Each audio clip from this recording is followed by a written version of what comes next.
João Júlio Antunes, 48 anos, cego desde os 30, cineasta. Negro, rosto redondo, apoia as mãos sobre a bengala. Eu chego no lugar e o cara vem perguntar o que eu estou fazendo ali. É um cinema. O senhor está perdido? Precisa de ajuda? Aí eu não, vem assistir o filme. Desculpa, foi. E eles não entendem isso. Marquiano Charan Filho, 50 anos, cego desde bebê, diretor da Associação de Deficientes Visuais e Amigos. Pele clara, cabelos curtos e rosto arredondado. Quando você fala, né, que você quer que o nosso olhar seja um olhar que desvie do olhar da câmera, na hora que você for exibir isso, como vai ficar isso? Mirko Mencati, 53 anos, cego desde os 4. Sound designer de música e cinema. Pele clara e cabelos pretos, usa óculos escuros de aviador. Sembra que o som arrivi muito più velocemente. Parece que o som chega muito mais rapidamente e com muito mais profundidade no nosso corpo. Tem uma ação muito forte no nosso organismo, talvez mais que a imagem. Milene Cristina, 37 anos, nasceu com baixa visão, formada em rádio e televisão. Cabelos lisos e loiros, usa maquiagem leve e óculos de grau. Quando você vai apresentar um documentário que já fala um documentário que fala de deficientes visuais, pro consciente coletivo, que é uma coisa que você não tira, ele já fica meio down, né? Em vez de trabalhar com o escuro e o branco e preto, você trabalha com cores. Título em letras pretas sobre fundo nevoado. Escute.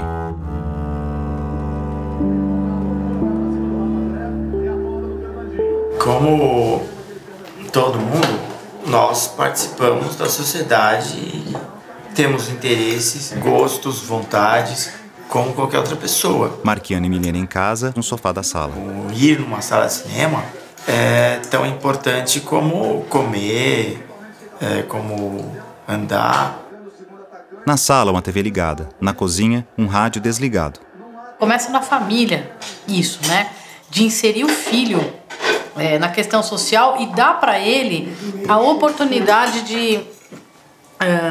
dele ter acesso a equipamentos culturais, coisas que tragam intelectualidade para ele. Na cozinha, Milene, Marquiano, a mãe dele e a empregada. No caso de um filme, de que maneira você descreveria essa sua percepção dos sentimentos ou dessa coisa mais pelo intimista? áudio, pelo que a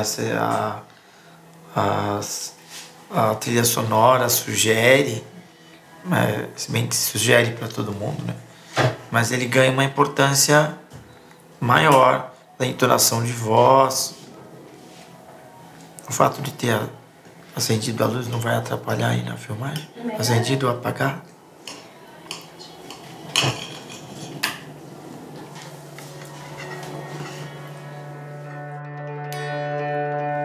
Eu assisti um filme aqui que a mulher chega em casa, aí ela chega cansada e eu senti aquele cansaço dela. Ela joga os sapatos, aí vai na geladeira, abre a geladeira, põe a garrafa, o copo e põe água na garrafa, no copo e bebe. Ela faz uma boca tão maravilhosa que eu salivei aquela água junto com ela.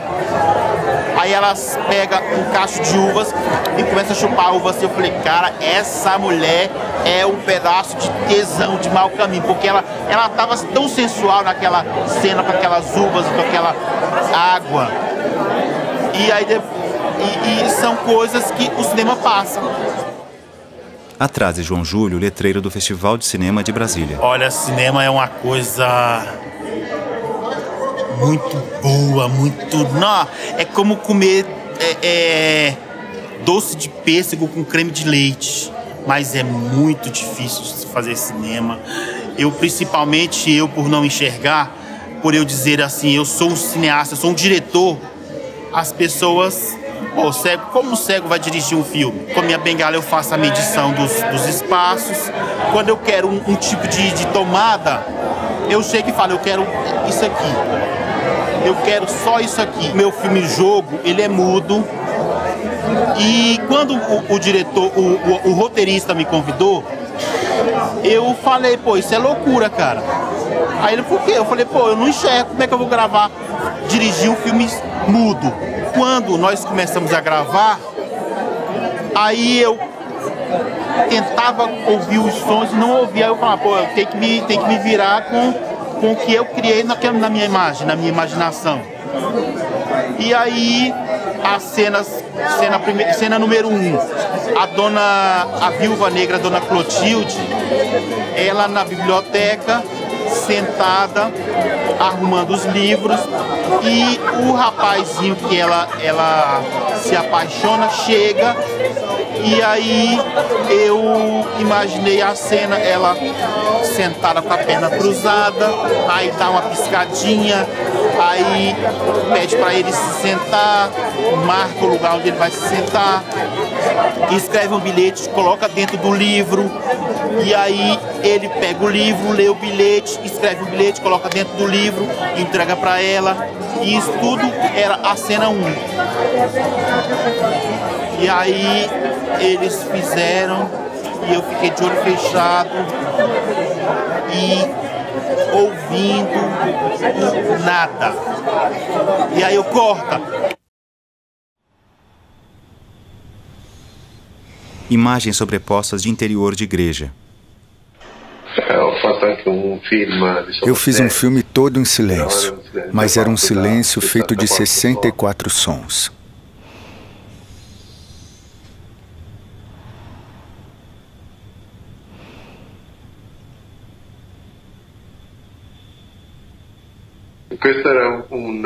Esse era um curta-metragem de Michelangelo Antonioni. Esse curta-metragem era a reunião do silêncio de uma igreja entre ele e uma estátua de Michelangelo Buonarroti. Esse silêncio eu recriei gravando dezenas e dezenas de horas de silêncio na igreja, mas pegando um conjunto de pequenos sons.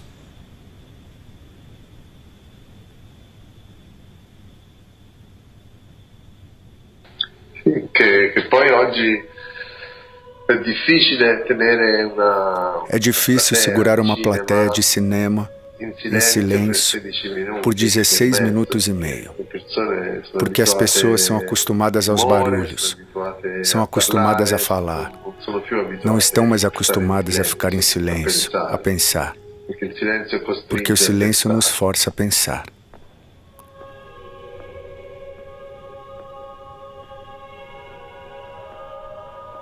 Pela internet, vemos Mirko.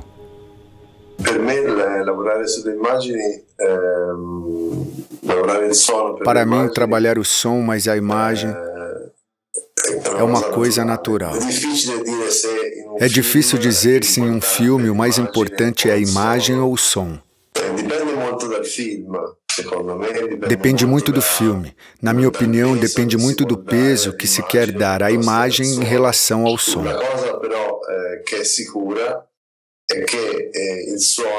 A coisa, no entanto, que é certa é que o som tem em si algumas possibilidades a mais. Porque a imagem é só aquilo que foi enquadrado. E o som é o som daquela imagem, mas pode ser também muito mais. Mário Fiorani, neurocientista da UFRJ, especialista em visão. Cabelos e cavanhaque grisalhos. Quando você vai olhar o sistema nervoso, o sistema visual, ele ocupa mais ou menos mais do que 1/3 do nosso córtex. Então, essa coisa que é abrir o olho e enxergar o mundo que parece que é de graça, assim, que é muito rápido, muito simples, não.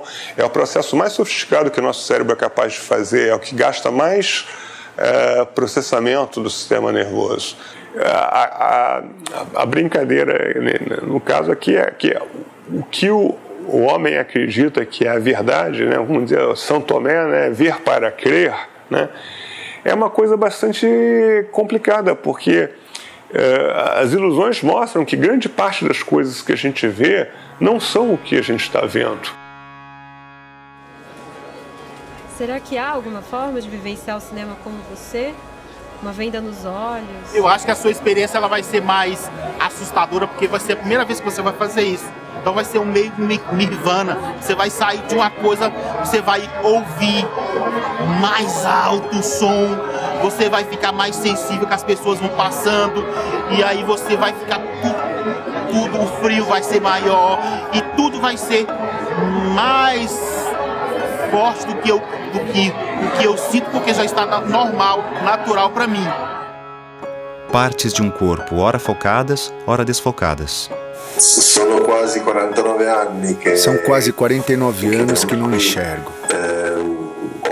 Me esqueci um pouco. Não há mais uma memória muito precisa daquilo que enxerguei. Por isso ficou um pouco o senso de espaço, da luz, da profundidade mais que tudo. Senso de espaço. Os objetos, para mim, a esta altura, têm uma forma muito provavelmente ligada a uma memória antiga da visão, mas muito também ao tato. Resumindo, para mim é importante a matéria do objeto. Quando toco alguma coisa, é como se eu a tocasse também dentro, não só fora. Por mais sensibilidade que uma pessoa tenha, uma pessoa que enxerga tenha, ela nunca vai saber como é o mundo realmente de uma pessoa cega, assim como nós não vamos saber como é o mundo de uma pessoa surda, nós não vamos saber quais são as questões de uma pessoa que é cadeirante, por exemplo. Luiz Henrique Mauch, fundador da ONG Mais Diferenças. Pele, cabelos e barba claros. Muitas vezes uma imagem fala por 1000 palavras, né? Então, como que a gente consegue fazer essa tradução semiótica para as pessoas com deficiência visual? Como que a gente consegue fazer com que, com autonomia, eles possam usufruir desse mesmo sentimento que a gente tem? Pel Machado, audiodescritor especializado em cinema. Pele clara, cabelos castanhos e ondulados na altura do ombro. Eu prefiro fazer audiodescrição respeitando a autoria dos autores do cinema, falando da linguagem cinematográfica, ou seja, como esse filme é articulado. Às vezes eu cito termos, às vezes eu não cito termos. E eu acho que o importante, e aí entra a minha pesquisa, que é a educação visual da pessoa com deficiência visual para a arte do cinema. O nosso sonho é poder ter 10 tipos diferentes de áudio complementar. Uma é a audiodescrição mais objetiva, uma é uma mais poética, uma pode ser uma mais do ponto de vista técnico. Né? Por que o câmera não pode dizer, olha, nesse momento a gente optou em fazer uma tomada X, a gente usou uma lente tal, que é o bastidor do filme. Rubens Revold, cineasta e professor da USP. Pele clara, cabelos grisalhos, usa óculos de grau. Já tinha ouvido falar nas 3 coisas, na closed caption, nas libras e na audiodescrição. E sempre achei a audiodescrição a mais bizarra, né? Porque de repente alguém está narrando o filme, né? Eu confesso que apesar de achar importante esse acesso aos cegos, eu não acreditava muito na efetividade, na eficácia da audiodescrição, até participar de um processo, né, que foi no Supernada, de realização dessa audiodescrição, que eu achei um processo fascinante. A gente pegou um monte de roteiristas e cada um tinha uma missão. Então, primeiro que a gente pegou uma parte do filme e cada um fez um roteiro para a gente poder comparar como que era isso. Alguns usaram o roteiro original do filme, outros não usaram o roteiro do filme, para a gente poder ver os diferentes tipos de interpretações que as pessoas teriam em relação a isso. Depois o Rubens avaliou e a gente discutiu com ele também essas escolhas. Ninguém melhor do que o diretor para fazer um roteiro de audiodescrição. Ou se não fazer o roteiro, participar disso. Porque o filme é dele, o filme não é nosso. O Supernada é um filme que tem muito silêncio, porque a gente tem um protagonista que mora sozinho no apartamento e ele é um pouco solitário. Não adianta você ficar descrevendo e perder esse silêncio do filme.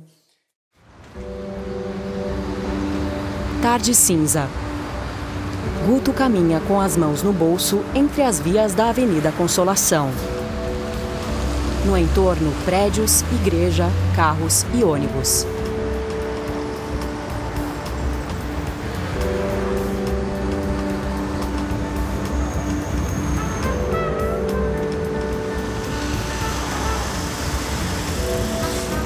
Sentado no ponto de ônibus, ele observa as fachadas dos prédios pichados. Acende um cigarro de palha que tira do bolso da jaqueta jeans. Seu olhar é distante e desanimado. Para mim era incrível ver um monte de gente lá tentando descrever uma cena que eu tinha escrito, né? Buscando qual a melhor palavra. Será que ele está irritado? Não, ele está exasperado. Não, ele está ansioso. Então isso foi muito, muito legal a experiência. Sabe quando eles mostram na televisão que tem inundação e a floresta Mas são inundada? Os rios que inundam tudo, Ah, isso que eu ia formando falar. Uma piscina gigante. Então, tem inundação, o rio sobe, aí fica aquele espelho d'água assim, sabe? É isso que ele tá falando, que vê o reflexo das árvores. É uma cheia, né? Silhuetas de Milene Marchiano no cinema. Na tela, o filme Amazônia. Mas atenção, é uma piscina com cobras. Tá bom, obrigado. Não vou. Também que eu nunca vou aí. Não sei. Eu não. Você vai? Eu não.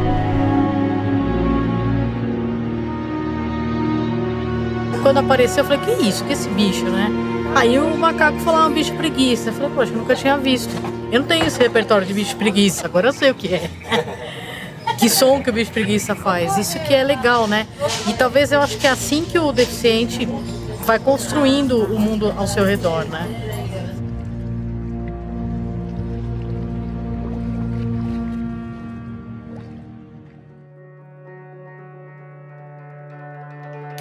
Os estudos comparativos entre cegos e videntes, eles são complicados porque a maior parte dos cegos congênitos ou que perderam a visão muito cedo, ainda durante o desenvolvimento do cérebro, eles formam circuitos que não são normais, né? Então, quando você vê duas estruturas que são morfologicamente diferentes, é difícil você comparar as funções quando a forma já é diferente. Para a gente comparar funções, a forma teria que ser igual para você ver o que as mesmas regiões estão fazendo, né? Mas o que é interessante é que a região que seria córtex visual continua ativa em pessoas cegas. Agora, qual é a percepção que isso gera nele? Como é que isso como que o sistema nervoso dessa pessoa lida isso e como que a percepção dela desse novo mapa, né? Um mapa que não é visual, mas que usa áreas visuais, eu não sei dizer, é uma coisa difícil de você investigar. Para mim é ponto pacífico. Eu nunca gravei um roteiro de audiodescrição, eu nunca fiz uma audiodescrição sem ter a revisão desses roteiristas consultores, né? Audiodescritores consultores com deficiência visual. Eu acho que você não pode se achar presunçoso de que o que você descreveu tá bom.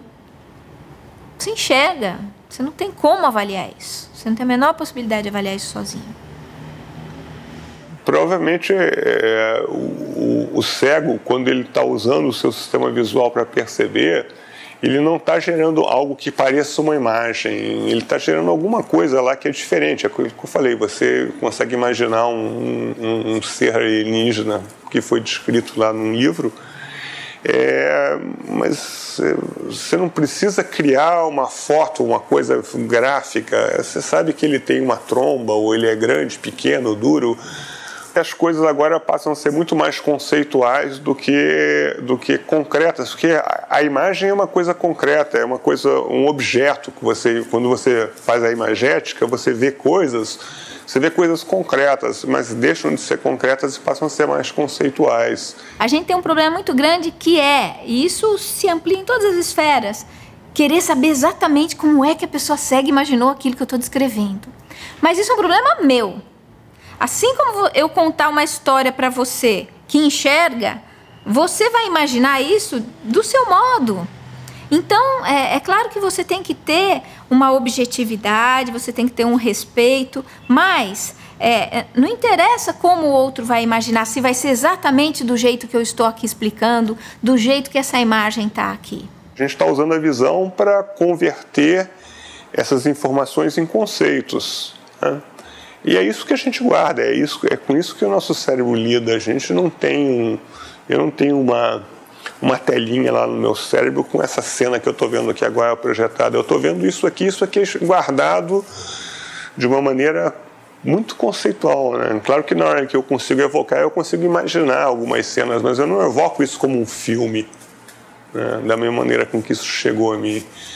Então, no momento que o cego sai do cinema e começa a conversar com outras pessoas, ele pode entender o filme, ele pode depois chegar num certo estágio que você colocando esse cego discutindo com o vidente, os dois vão discutir o filme no mesmo nível, porque no final tudo vai estar no ponto de vista conceitual. Essa acessibilidade, esse acesso à cultura cinematográfica, ela será uma coisa normal, como uma pessoa vai ao shopping e lá ele pega o aparelhinho dele, assiste o filme, devolve para casa e tudo tranquilo, normal. Eu acho que a minha presença aqui hoje é para que isso aconteça aqui um tempo. Eu acredito que o cinema deverá mudar para ter um futuro. Porque, caso contrário, as pessoas verão cada vez mais as coisas em casa, no computador. O som, afortunadamente, está começando a mudar.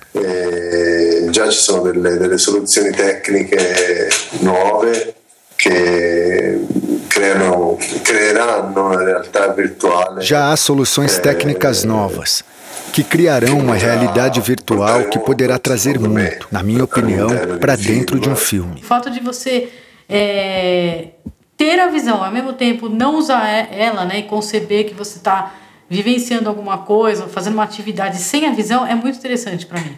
É uma experiência muito nova, né? Porque você está abdicando praticamente de um sentido que você tem. Ele não está funcionando lá muito bem, mas você tem ele, né?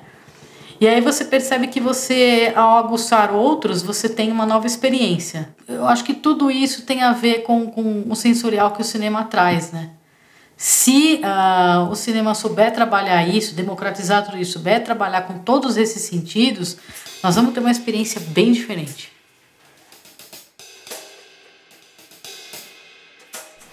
Tem um objetivo aqui, né? Câmera no tripé. Marquiano tateia cada uma de suas partes. E aqui você controla a abertura de luz e tudo. E quando você filma, você movimenta a câmera, né?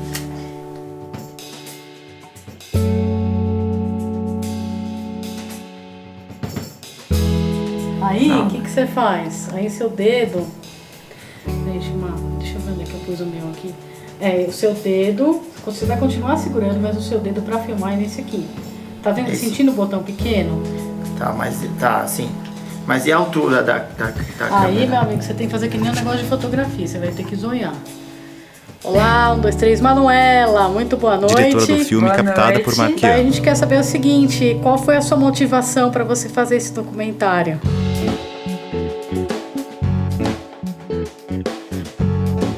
Direção, produção, roteiro e fotografia, Manuela Meyer. Som direto, Manuela Meyer e Otávio Carvalho. Edição de som, Otávio Carvalho. Montagem e finalização, Manuela Meyer. Trilha sonora, Keso Nogueira, Meno Del Picchia, Otávio Carvalho e Rodrigo Fuji. Roteiro de audiodescrição, Ana Rosa Bordim Rabelo. Revisão da audiodescrição, Carlos de la Cruz Júnior. Narração de audiodescrição, Benedito Sverberi e Rafael Zarella. Tradução italiano-português, Frederico Zanata, Nora Benevides e Damásio Figueiredo. Agradecimentos: Cecília Bernasconi, Renato Levi, Angélica Muniz Valente, Lívia Mota, Wanda Meyer, Francisco Freitas, Márcia Freitas, Pilar de Freitas, Luísa Coelho, Daniela Bernardi, Thaís Irata, Clara Roman, Jonathan Brito, OCIP Mais Diferenças, Fundação Dorina Novil, Dolores Tomé e Festival de Brasília do Cinema Brasileiro, Cinema Reserva Cultural e Paróquia Santo Agostinho.